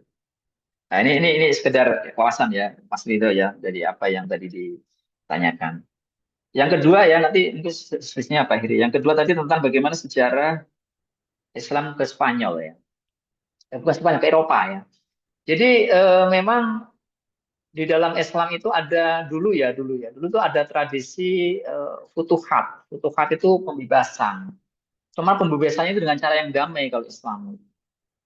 Nah, itu Islam masuk ke Eropa itu awalnya di dinasti Umayyah. Dinasti Umayyah itu setelah Khulafaur Rasyidin itu kan kemudian Imam Hasan diganti dengan Muawiyah. Muawiyah itu kan maksudnya Umayyah. Muawiyah ya, bin Abi Sufyan. Itu dinasti Umayyah itu pusatnya di Damaskus ya, di Syria. Nah, saat itu tahun 711 Masehi itu dia memerintahkan lewat Brunei yang ada di Afrika Utara untuk menaklukkan Eropa melalui Spanyol. Panglima perangnya waktu itu namanya Tariq bin Ziyad. Nah, ini mungkin udah familiar kalau namanya ya. Tariq bin Ziyad adalah orang pertama yang diutus untuk menaklukkan Eropa. Itu mendakwahkan Islam di sana dan ternyata tidak hanya mendakwahkan tapi kemudian juga dia berperan banyak di situ. Nah, sayangnya memang beberapa puluh tahun kemudian itu dinasti Umayyah, kekhalifahan Umayyah itu yang ada di Damaskus itu dikalahkan oleh dinasti Abbasiyah yang ada di Baghdad. Nah, dinasti Abbasiyah di Baghdad kemudian mengambil alih kekuasaan dinasti Umayyah. Nah, ada satu keturunan dari dinasti Umayyah yang namanya Abdurrahman Ad-Dahil. Abdurrahman Ad-Dahil ini melarikan diri ke ke Spanyol. Yang waktu itu mereka sudah menerima Islam, sudah ada Islam di sana, tetapi belum berkembang. Nah, karena ini Abdurrahman Dahil ini ada keturunan khalifah, dia jiwanya juga jiwa-jiwa penguasa, jiwa pemimpin, maka kemudian dia mendirikan kekhalifahan Umayyah yang ada di Andalusia, di Spanyol. Dan itu berkuasa selama ratusan tahun di Spanyol. Jadi justru dulu itu di Spanyol itu, di Andalusia, itu pusat peradaban Islam, dinasti Umayyah yang terpisah dengan dinasti Abbasiyah yang ada di Baghdad. Itu yang membawa Abdurrahman Ad-Dahil. Makanya bapaknya Gus Dur, si Wahid Hasyim ya, Kiai Wahid Hasyim itu sangat sangat mengidolakan Abdurrahman Ad-Dahil. Makanya memberikan nama ke anaknya Gus Dur, Abdurrahman Wahid, itu nama kecilnya Abdurrahman Ad-Dahil. Nama kecilnya Abdurrahman Wahid, Abdurrahman Ad-Dahil.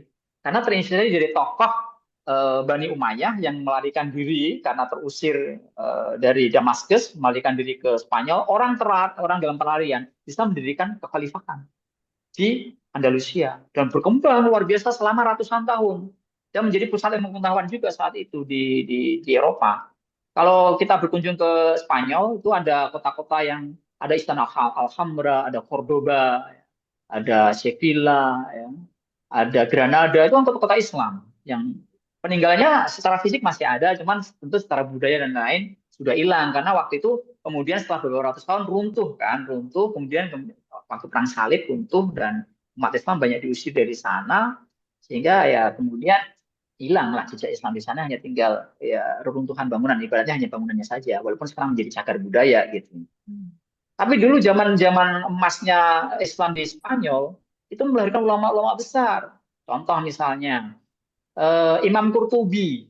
Itu kan seorang ulama hadis yang luar biasa, Imam Qurtubi. Qurtubi itu kan dari kata-kata Cordoba sebetulnya. Kalau imam-imam kan biasanya kan Imam Bukhari, itu kan dari Bukhara kan, di Uzbekistan, Imam Bukhari. Bukan namanya sebetulnya, tapi Bukhara. Imam Qurtubi itu dari Cordoba. Kemudian Imam Malik yang mengarang kitab Alfiyah, itu kalau kita di pesantren ada satu kitab yang sangat masyhur untuk nahwu ya. Itu namanya Alfiyah. Kenapa disebut Alfiyah? Karena isinya 1000 bait kaidah nahwu. Itu yang mengarang orang Spanyol, bayangin, bukan orang Arab, padahal dia kaidah bahasa Arab yang dipakai sampai sekarang di pesantren-pesantren. Itu justru orang Spanyol ya. Kenapa? Karena saking berjayanya Islam saat itu di Spanyol gitu. Ilmu pengetahuan sangat luar biasa berkembang di sana. Gitu. Abdurrahman Dahir waktu itu ya. Walaupun sekarang juga tentu saja sudah hilang ya.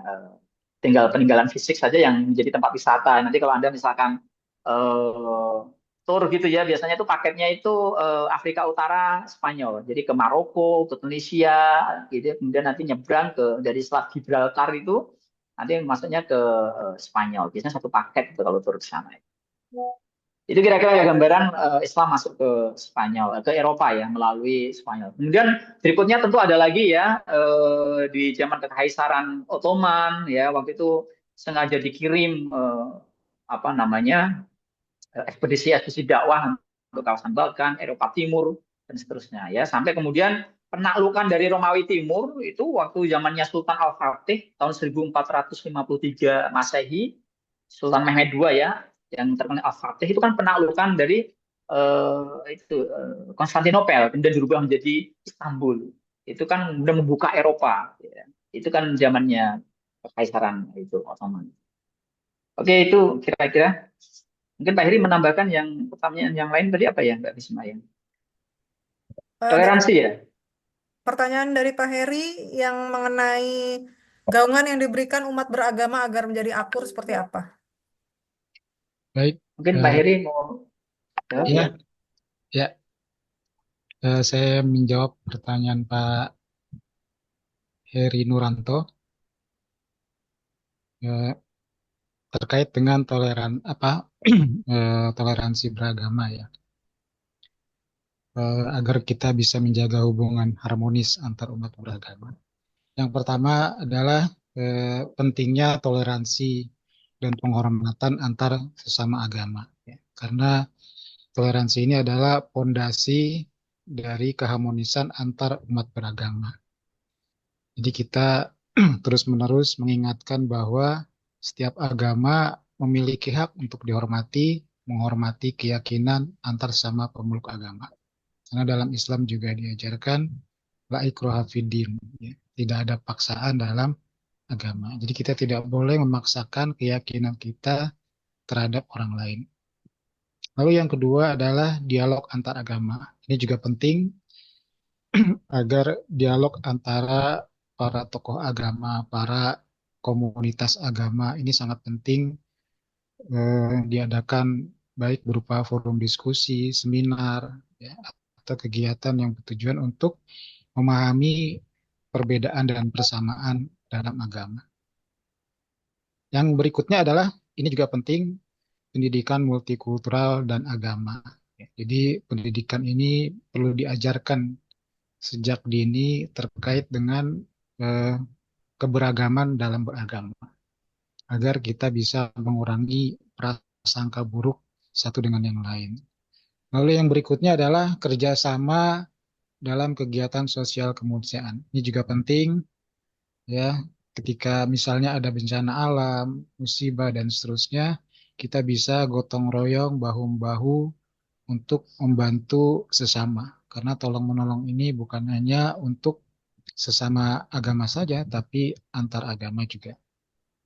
Yang berikutnya adalah menghindari ujaran kebencian atau hoak. Nah, ini juga penting di saat era media sosial saat ini seringkali beredar isu-isu informasi yang tidak jelas kebenarannya, maka kita jangan mudah terpancing. Justru kita harus mencari informasi itu dengan sejelas-jelasnya dan melakukan tabayun, ya, sehingga kita mendapatkan informasi yang jelas. Yang berikutnya adalah menguatkan nilai kebersamaan dan persaudaraan. Nah, ini juga penting ya, karena kita sebangsa dan setanah air, ya, kita perlu saling tolong menolong, saling membantu dan seterusnya, ya, sehingga nilai kebersamaan dan persaudaraan ini terus kita pupuk. Yang berikutnya adalah mempromosikan kepemimpinan yang adil dan inklusif. Ini juga penting ya, pemimpin agama dan tokoh masyarakat memiliki peran penting untuk mempromosikan keharmonian di dalam beragama. Yang terakhir adalah menghargai kebebasan beragama dan beribadah. Ini juga penting, kebebasan beragama dan beribadah adalah hak yang harus dilindungi. Demikian jawaban dari kelompok kami. Oke. Selanjutnya kita buka pertanyaan lagi ya Bapak dan Ibu ya. Saya buka untuk pertama tadi dari Mbak Eko. Silakan Mbak Eko. Assalamualaikum warahmatullahi wabarakatuh. Waalaikumsalam. Izin Prof, mau mengajukan pertanyaan. Menarik sekali apa yang disampaikan Pak Faif dan Pak Heri. Sekali lagi Indonesia kan ada beberapa agama ya. Dalam hal ini kita punya 6 agama. Islam, Kristen Katolik, Hindu, Buddha. Kemudian yang terakhir itu pada tahun 2017 itu kolom agama dihilangkan untuk mengakomodir eh, penduduk Indonesia yang menganut kepercayaan. Nah, ini semua artinya bahwa penduduk Indonesia meskipun yang penganut agama itu mungkin tidak termasuk yang 6 agama itu, tapi pada intinya mereka percaya kepada Sang Pencipta gitu. Terus kita tahu selain 6 itu ada yang namanya agnostik. Jadi suatu kepercayaan di mana orang yang agnostik itu tidak atau meragukan keberadaan Tuhan. Kemudian satu lagi ateis. Nah, yang ateis ini sama sekali tidak mengakui keberadaan Tuhan, bahkan dia hanya percaya pada hal-hal yang logis sesuai dengan logika mereka. Nah, saya mau menanyakan ke Pak Faiz dan Pak Heri, bagaimana dengan ateis yang ada di Indonesia sementara kita dikenal dengan agama yang beragama. Terima kasih. Cukup sekian. Terima kasih. Wassalamualaikum warahmatullahi wabarakatuh. Waalaikumsalam warahmatullahi wabarakatuh. Selanjutnya, Ibu Fadilah. Ya, terima kasih Mbak Fisma. Izin Prof untuk bertanya kepada kelompok. Pertanyaannya adalah di sini tadi dijelaskan bahwa mengenai agama Kristen ya.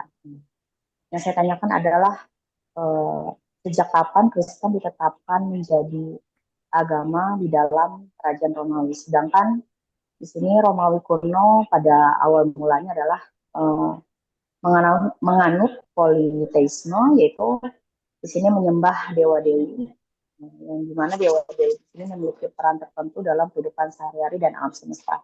Ya, bisa dijelaskan sejak kapan tepatnya Kristen ini menjadi agama kerajaan Romawi, dan kenapa menjadi ada Kristen, Katolik, Ortodoks, dan lain-lain ya. Mungkin bisa dijelaskan. Terima kasih. Oke, sudah saya catat juga. Selanjutnya yang terakhir dari Mbak Ning, Bu Purwatiningsih, silakan.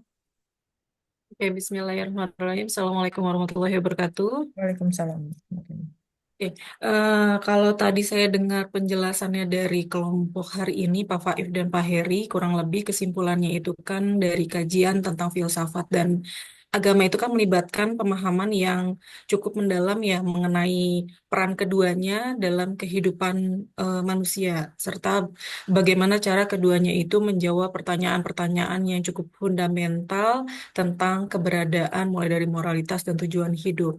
Nah, filsafat agama ini kan sebagai sarana untuk mencari makna. Filsafat menggunakan kurang lebihnya logika, rasional, dan skeptisme untuk bagaimana mengeksplorasi makna dari hidup, makna dari sebuah kebenaran, dan realitas. Sementara agama itu memberikan makna melalui keyakinan, melalui nilai-nilai moral, dan pengalaman spiritual. Meskipun mungkin metodenya cukup berbeda. Nah, keduanya ini membantu manusia dalam mencari jawaban atas pertanyaan yang eksistensial yang cukup mendasar. Nah, untuk pertanyaan saya, kurang lebih kira-kira apa kontribusi filsafat dan agama dalam membentuk prinsip-prinsip di dalam etika dan moralitas masyarakat?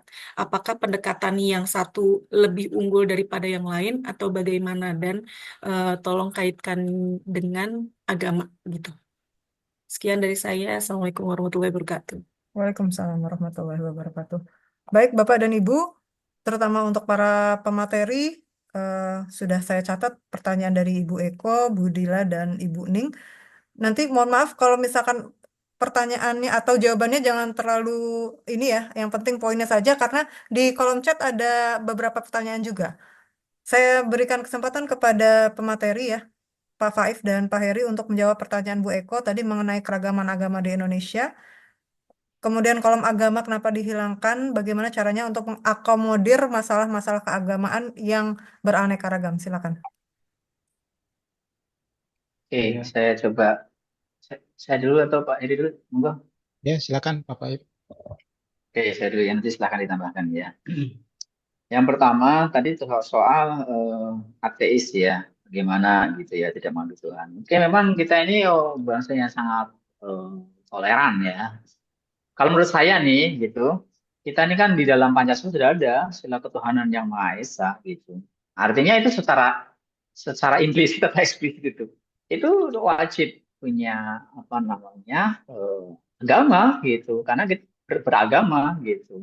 Nah, masalah nanti dia belum menerima itu kan masalah proses saja, sehingga perlu dakwah di sana, perlu dakwah, perlu apa namanya syiar ya, perlu edukasi, sehingga banyak banget loh orang-orang yang dulunya itu memang cuman kepercayaan punya karena nggak ngerti aja gitu, tapi karena ada dakwah sampai di situ, kemudian dia akhirnya memutuskan let's say masuk ke Islam atau let's say masuk ke Kristen atau yang lain ya, tapi yang jelas nggak ateis lagi gitu. Karena sebetulnya fitrahnya manusia itu ya tetap dia butuh sesuatu di luar sana. Gitu. Ya ateis itu di luar fitrah menurut saya. Jadi karena mungkin keterbatasan dan lain-lain ya akhirnya seperti itu ya. Tapi kalau kalau mengacu secara teori memang bisa aja orang ateis. Tapi kalau secara konteks bernegara dengan Pancasila kita yang menyebutkan sila pertama seperti itu, ya sebenarnya ada kebutuhan di negara supaya semua warga negara itu ya memilih agama mana yang akan dianut. Kemudian soal eh, agama di KTP itu kan sudah dibatalkan karena waktu itu banyak sekali apa namanya kontroversi ya, banyak sekali tentang eksistensi. Akhirnya dibatalkan dan sampai sekarang kolom agama itu tetap ada di dalam KTP karena itu penting sekali, identitas agama itu penting sekali gitu supaya kita juga tidak meraba-raba kan. Ini agamanya apa nih, orang kalau ada KTP-nya jelaskan enak gitu ya. Kemudian yang kedua, Fadilah ya, sejak kapan Kristen ya? Emang boleh dibilang Kristen menjadi agama resmi kerajaan Romawi itu bertahap ya. Itu kalau kita lihat sejarah itu, waktu itu ada tahun 313 Masehi itu ada namanya Edik Milan ya. Edik itu semacam surat keputusan atau semacam inilah dari kaisar, tepatnya Kaisar Konstantin I ya, dia mengeluarkan surat keputusan Edik Milano namanya ya, itu memberikan kebebasan beragama di seluruh kekaisaran Romawi. Awalnya itu nggak seperti itu.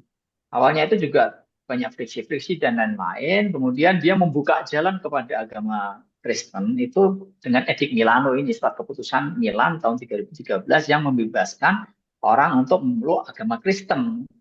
Orang yang memeluk agama Kristen yang awalnya itu dalam tanda kutip tidak direstui, kemudian direstui, dibebaskan. Gitu. Awalnya itu dulu.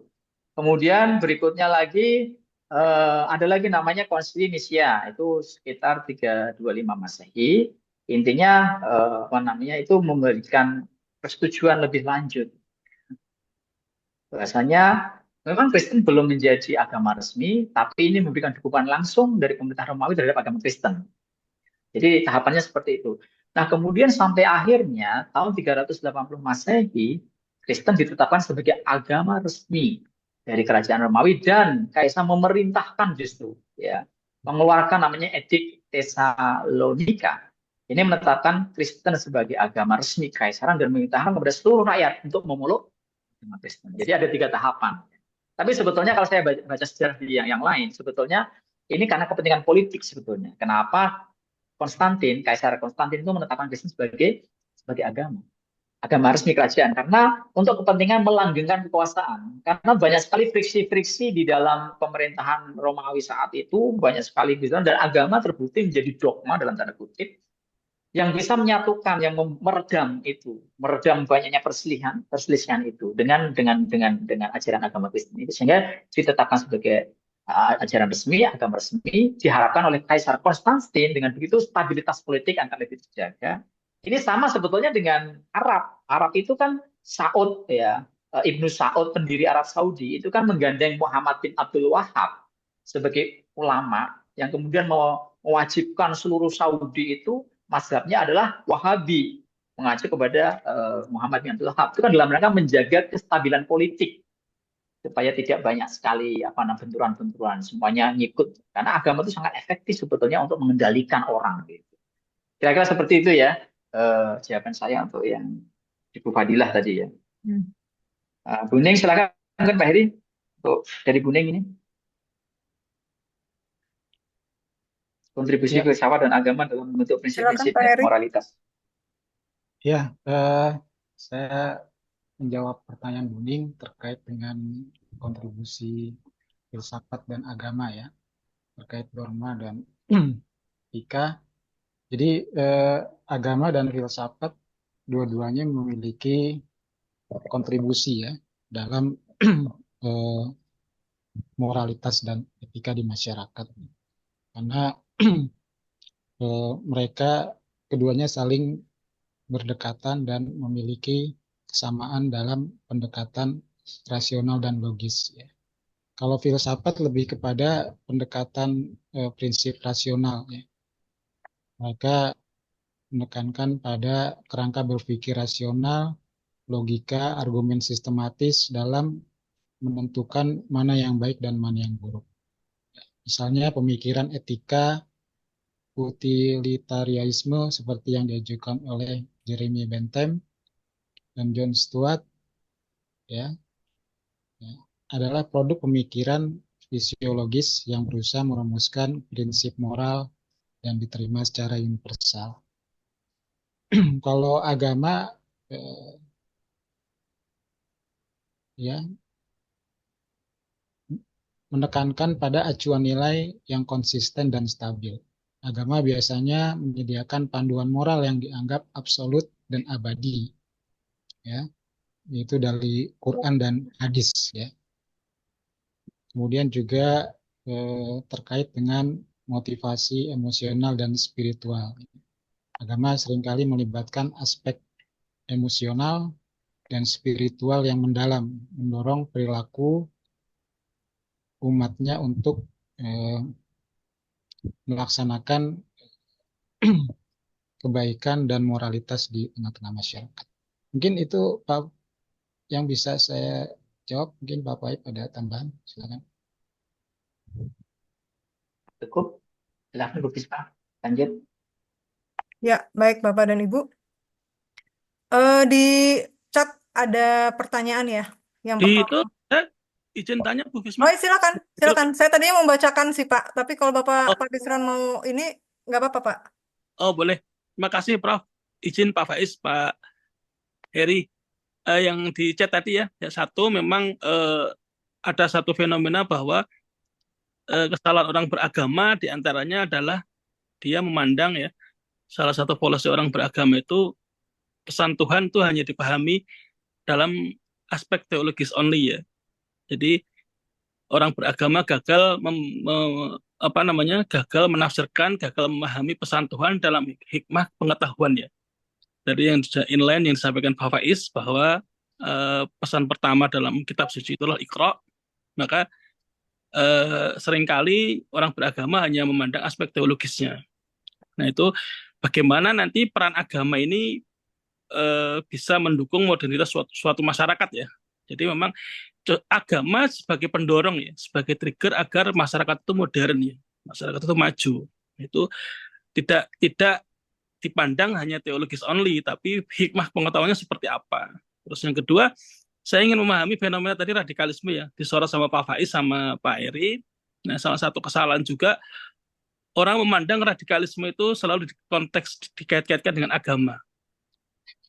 Nah itu sebuah kesalahan sebenarnya. Padahal orang berperilaku radikal itu karena faktor pendidikan, karena faktor sosiologis, karena faktor kemiskinan ya. Orang miskin bisa radikal, kenakalan remaja lah kalau di luar itu orang tapi selalu dikaitkan dengan agama, tidak dikaitkan dengan bagaimana aspek sosiologisnya, bagaimana ekonominya, bagaimana pendidikannya, sehingga selalu pendekatan yang disampaikan pemerintah itu salah. Ketika ada sebuah perilaku radikal selalu distigmatisasi bahwa agama itu radikal, agama itu ekstrim.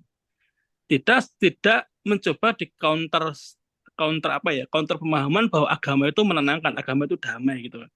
Karena memang salah satu kesalahan pemerintah ketika ada perilaku radikalisme selalu dikontekskan dengan agama. Agama mengajarkan radikalisme. Padahal perilaku radikalisme tidak pernah dipahami dari sisi sosiologis, dari sisi ekonomi. Nah, ini bagaimana kelompok ini tadi disampaikan radikalisme ya, solusinya seperti apa gitu loh. Apakah memang nanti tetap akan dikaitkan dengan agama atau memang seperti yang saya sampaikan bahwa perlu pendekatan aspek sosiologis ya, sosiologis, ekonomi sama pendidikan, karena saya memandang bahwa pemerintah selama ini salah dalam menanggulangi aspek radikalisme gitu, dan selalu memasukkan agama tertentu yang berperilaku radikal gitu, tidak melakukan pendekatan dengan konteks keilmuan yang lain. Terima kasih Pak Faiz dan Pak Heri. Silakan Pak Faiz, Pak Heri ditanggapi. Ya, menarik sekali ya, Pak Biswan ya. Saya setuju ya kalau paham radikalisme itu jangan selalu dikaitkan dengan agama. Karena agama itu kan mengajarkan kedamaian, mengajarkan persaudaraan. Saya sangat setuju itu. Tapi mengenai fenomena di masyarakat yang kemudian seringkali aksi-aksi radikalisme itu background-nya karena kesalahan dalam memahami agama, itu memang fakta. Faktanya ngomong begitu. Karena ada riset, Pak. Ada riset. Jadi riset terhadap orang-orang yang melakukan kegiatan bukan hanya radikalisme, tapi sudah ke terorisme karena dia sudah langsung destruktif, merusak dengan dalam tanda kutip, misalkan meledakkan bom dan lain-lain, itu kan di riset. Dari riset itu karena pemahaman keagamaan yang mayoritas ya, walaupun juga ada, tentu ada faktor ekonomi juga ada, kemudian sosiologis ada, pendidikan ada, tapi kemudian itu sama kelompok tertentu dimanfaatkan untuk membrainstorming atau membrainwashing tepatnya ya, mencuci otak sehingga dijanjikan surga untuk melakukan aksi-aksi seperti itu gitu. Jadi agama jadi korban sebetulnya di sini ya. Jadi korban dari faktor-faktor yang disebut Pak Bisro tadi gitu. Ini ada risetnya Pak. Jadi saya punya narasumber atau tepatnya orang yang sering ngisi di masjid saya itu dia sebagai tim ahlinya BNPT ya, Badan Nasional Penanggulangan Terorisme. Dia itu kerjaannya itu membina napi teroris untuk membenarkan pemahaman dia tentang agama gitu, dan itu butuh waktu bertahun-tahun Pak. Tokoh-tokoh napi teror yang ada di koran-koran itu murid dia semua sekarang yang sudah dipenjara ya itu ya. Itu diarahkan sama dia sampai akhirnya mereka itu benar pemahamannya gitu. Bahwasanya agama itu tidak seperti itu gitu. Itu kerjaan dia itu adalah menjadi teman diskusi dan seterusnya, mengarahkan seperti itu. Dan dia juga melakukan penelitian-penelitian yang lain. Selain itu dia juga melakukan penelitian, dan memang begitu faktanya gitu. Jadi memang agama seharusnya dipahami dalam konteks yang lebih tepat gitu. Tidak dipahami atau sebetulnya dimanfaatkan Pak itu dalam konteks tadi radikalisme, dimanfaatkan kelompok-kelompok tertentu untuk mempermudah mereka menjalankan aksinya. Yang paling gampang tuh doktrin orang tuh pakai agama dengan menjanjikan surga dan lain-lain itu. Nah, kemudian yang tadi tentang Pak Faiz, tapi ini ya. sedikit ya, izin ya sebelum berlanjut ya. Sebelum berlanjut ke topik lain ya, saya mau kupas radikalisme dan terorisme itu mungkin ya secara dalam kita kupas mungkin di waktu yang baik ini ya. Karena saya melihat terorisme dan radikalisme itu yang disampaikan Pak Faiz itu mungkin itu juga miss juga. Jadi ketika Pak Faiz hanya mengatakan itu salah tafsir agama, itu juga mungkin bisa sebuah pendapat yang salah ya. Karena kalau saya lihat gejala Orde Baru ya, kita kembali ke gejala Orde Baru. Kenapa Kartosuwiryo itu dimunculkan setiap mau pemilu? Sebenarnya ada konteks politiknya kan. Seolah-olah Islam itu radikal, seolah-olah Islam itu ekstremis. Padahal itu hanya ingin menggoreng, isu PKI juga dimunculkan. Supaya orang tidak milih P3 dan orang tidak milih PDIP. Akhirnya orang milih Golkar. Seperti aksi terorisme di Afghanistan, aksi terorisme di Irak dan Iran itu jangan-jangan juga ada godfather-nya yaitu Amerika, yang memang dibina oleh Amerika. Nah itu mungkin risetnya Pak Faiz yang tidak sampai ke situ kan. Padahal Pak Syafi'i Ma'arif selaku tokoh Muhammadiyah jelas-jelas mengatakan bahwa perilaku radikalisme yang digelurakan oleh kaum Wahabi itu jelas-jelas godfather-nya adalah Amerika. Itu juga risetnya Pak Syafi'i Ma'arif. Artinya apa? Artinya ini ada kepentingan geopolitik, ada kepentingan politik, ada kepentingan geoekonomi, bukan semata-mata karena salah tafsir agama loh. Nah, ini yang harus dipahami bahwa ketika konteks terorisme sama radikalisme itu dikaitkan dengan agama, itu menurut saya totally wrong, sangat salah. Karena apa? Karena terorisme dan radikalisme yang ada di dunia itu selalu bernuansa adalah geopolitik, geoekonomi gitu. Makanya pendekatannya yang tadi saya sampaikan, sosiologis, pendidikan gitu kan.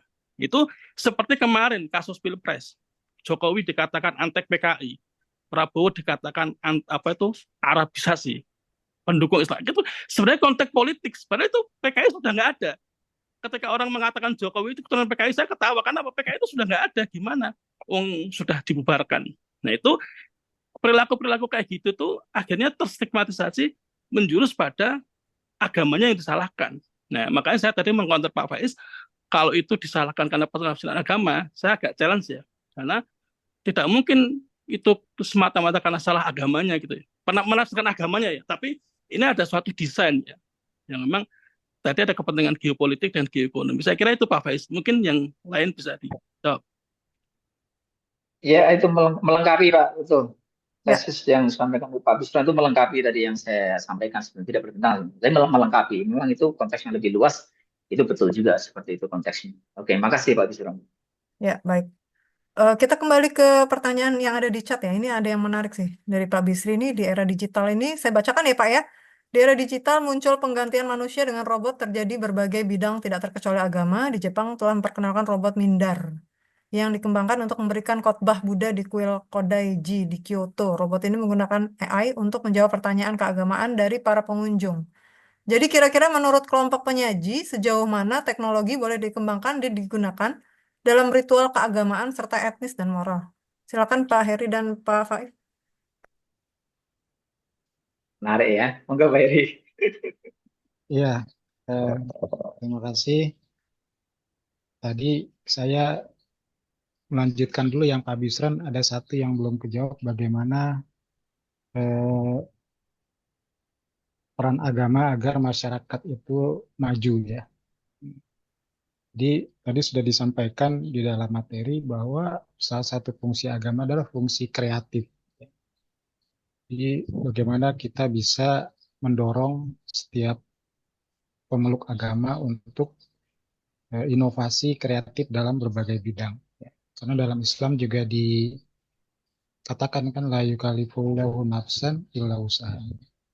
Allah tidak akan merubah suatu kaum sebelum kaum itu merubahnya. Jadi kita memang dituntut untuk belajar lagi, untuk kuliah lagi, untuk etos kerja dan seterusnya. Ya.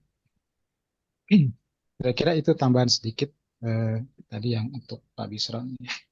Yang kedua untuk Pak Bisri terkait dengan peran teknologi ya dalam agama ya.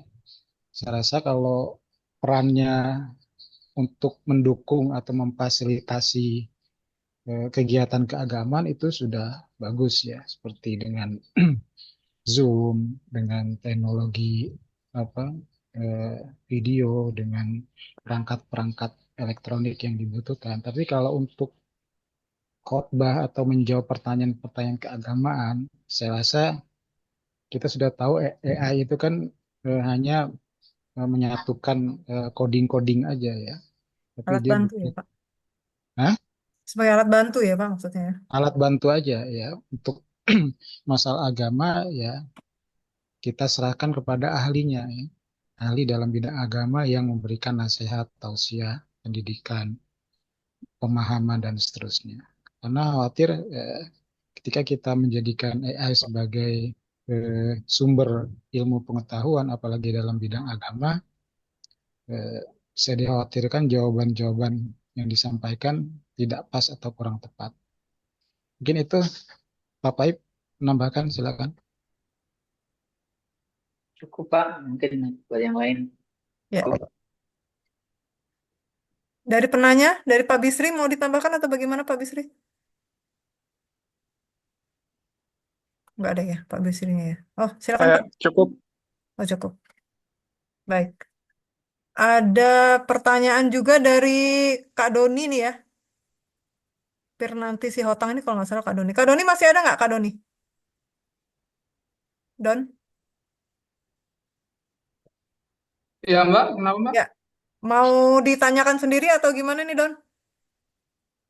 Itu Ya sebenarnya berpendapat tadi itu tuh, tapi bisa berpendapat. dijadikan pertanyaan sih Pak. Kira-kira sebenarnya dalam tradisi Islam itu apakah Nasrani dan Kristen itu equal gitu? Dua hal yang sama atau memang ada yang lain gitu loh? Terima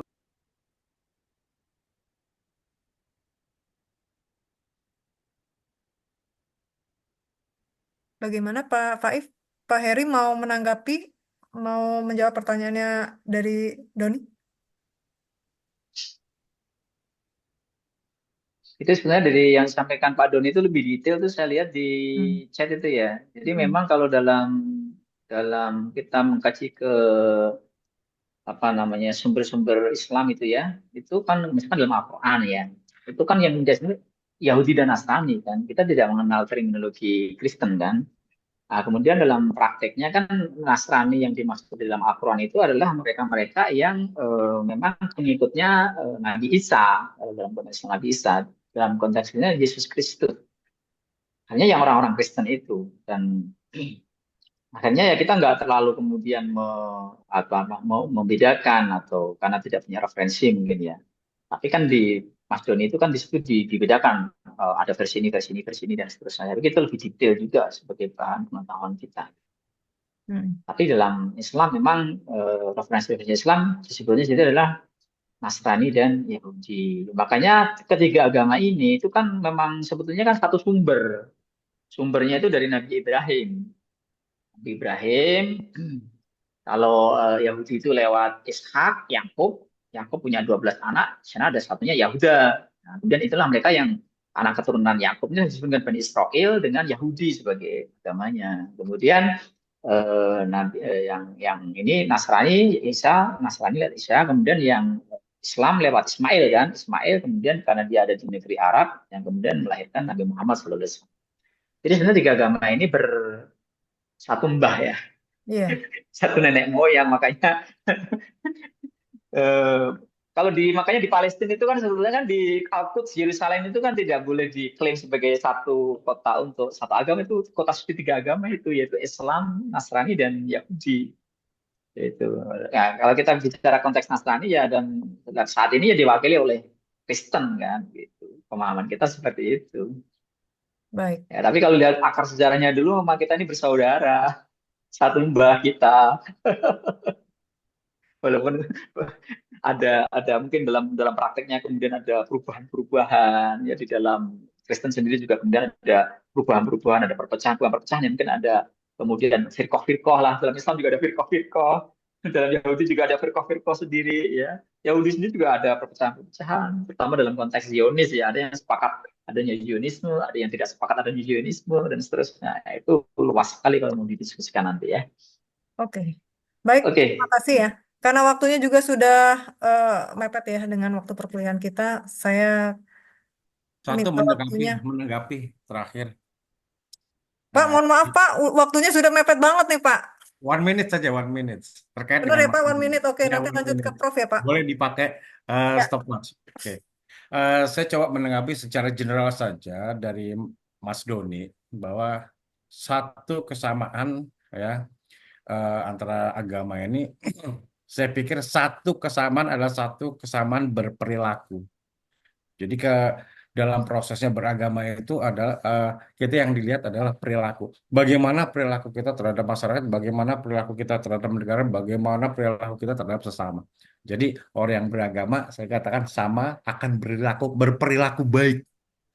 Tadi saya coba tarik ya dari bahasa sanskerta A dan gama. A itu tidak, gama itu kacau. Artinya orang yang beragama dia tidak akan kacau. Artinya dia akan bertindak sesuai dengan normatif yang terjadi di masyarakat. Saya pikir saya berbicara general ya karena tadi kan sangat teknis sekali gitu kan. Apa namanya dengan terminologi sejarah dan lain sebagainya. Terima kasih Prof. Siti dan Mbak Wisma, Bu Wisma atas waktu 1 menitnya. Oke. Baik Pak Abe, dilanjut kami mohon pengarahannya kepada Prof. Siti. Prof, Monggo, Prof. Luar biasa diskusi tentang agama. Agama itu udah nempel ya. Harusnya nempel pada jiwa dan perilaku. Jadi ada kata apa ya, benang merah. Mari kita berfilsafat, mari kita berpikir komprehensif, mari kita beragama. Jadi berfilsafat itu ya beragama ya berpikir komprehensif, ya, tapi itu hanya di level berpikir. Nah, di level berpikir yang benar maka akan berwujud ya ke dalam berperilaku. Nah, ini tidak hanya disampaikan kepada yang berpendidikan pada level S3, tetapi juga turun S2, S1, SMA, SMP, SD, bahkan anak-anak kita yang kecil sekalipun. Jadi ya edukasinya itu memberikan pemikiran mari berpikir secara komprehensif, berfilsafat dan beragama. Jadi jangan hanya merobek dalam memberikan edukasi, mencuil dalam memberikan edukasi, gitu ya, tapi memberikan edukasi yang utuh, memberikan cara berpikir yang utuh. Nanti akan berdampak kepada berperilaku. Itu ya, harapannya seperti itu. Nah, itu saja yang bisa saya sampaikan ya terkait beragama. Maka kan kita tidak boleh ya menghakimi. Ya karena tadi dengan kemampuan berpikir kita secara komprehensif, kita tidak berhak menilai gitu ya, tidak berhak menghakimi pada seseorang. Kelakuan pada seseorang mungkin akan berdampak ke surga, tapi kelakuan yang sama pada orang lain bisa neraka. Ternyata berbeda. Begitu ya. Jadi mari untuk berpikir berfilsafat, berpikir komprehensif, dan juga beragama. Ya, baik. Terima kasih. Saya kira itu saja. Nanti kita lanjutkan pada diskusi yang berikutnya. Ya, kita masih punya 2 topik lagi. Tapi saya bersyukur Bapak Ibu memberikan pandangan gagasan yang luar biasa. Dan tetap saya berharap berpartisipasi aktif. Baik, terima kasih. Ada lagi yang disampaikan? Mungkin foto bersama. Foto bersama, Prof. Doa penutupnya. Yuk, silakan. Baik, Bapak dan Ibu, untuk doa sebelum foto bersama kita doa dulu lah ya. Doa penutup bisa diwakilkan kepada Pak Faif, Pak. Silakan, Pak. Tadi soalnya kena banget, Pak, materinya. Jadi langsung ke Pak Faif. Silakan, Pak, untuk doa penutup, Pak.